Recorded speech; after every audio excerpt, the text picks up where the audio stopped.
அப்போது ஒவ்வொரு காலகட்டத்திலையும் இதில் எஸ்ஆர் அஹமது என்ன சொல்கிறார் அப்படின்னா, இந்த இடத்துல இந்த வசனத்துக்கு வந்து ஒரு விளக்கம் சொல்கிறார். என்ன சொல்கிறார் அப்படின்னா, ஒவ்வொரு காலகட்டத்திலையும் இந்த இணை வைப்புங்கிறது உருவம் மாறி மாறி வரும். இன்றைக்கி வந்து சிலைகளுடைய காலகட்டம் ஆல்மோஸ்ட் முடிஞ்சு போச்சு. இன்றைக்கி சிலை வழிபாடு இந்தியாவில் மட்டும்தான் இருக்குது. உலகத்தில் எங்கேயுமே சிலை வழிபாடுகள் கிடையாது. சிலைகளை வந்து வழிபடக்கூடிய அந்த தன்மை இன்றைக்கி யார்கிட்டையுமே கிடையாது. இப்போ இன்றைக்கி பொறுத்த வரைக்கும் எது சிலை எது வந்து ஷிர்க் அப்படின்னா, அந்த ஷிர்க்கை வந்து ஒவ்வொரு காலகட்டமும் அது புது வடிவத்தில் வரும்போது அதை நீ உணர்றதுக்கு ரொம்ப உனக்கு வந்து நுட்பமான அறிவு வேணும். இப்போ உதாரணத்துக்கு சொல்கிறேன், சிஏஏ என்ஆர்சி இந்த மாதிரி பில்லெல்லாம் வந்துச்சு. அது ஷாஹின் பாக்லாம் பயங்கர கொந்தளிப்பு நடந்தாங்க. இப்போ அந்த பில் பாஸ் பண்ணிட்டாங்க. யாருக்காவது தெரியுமா? குடியுரிமை அதுக்கு பேர் மாற்றிட்டாங்க.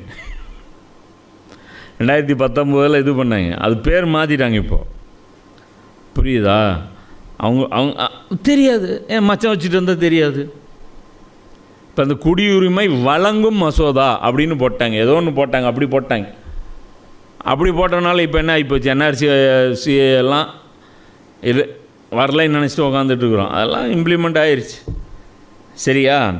அப்போ அந்த மாதிரி இப்போ இன்றைய காலகட்டத்தில் மனித குலத்தை ரொம்பவும் பாதிக்கக்கூடிய ஒரு இணை வைப்பு இருக்குது அப்படின்னா, அவர் வந்து என்ன சொல்கிறார் அப்படின்னு பார்த்தீங்கன்னா, என்ன சொல்கிறார் அப்படின்னா, இந்த சிட்டிசன்ஷிப்.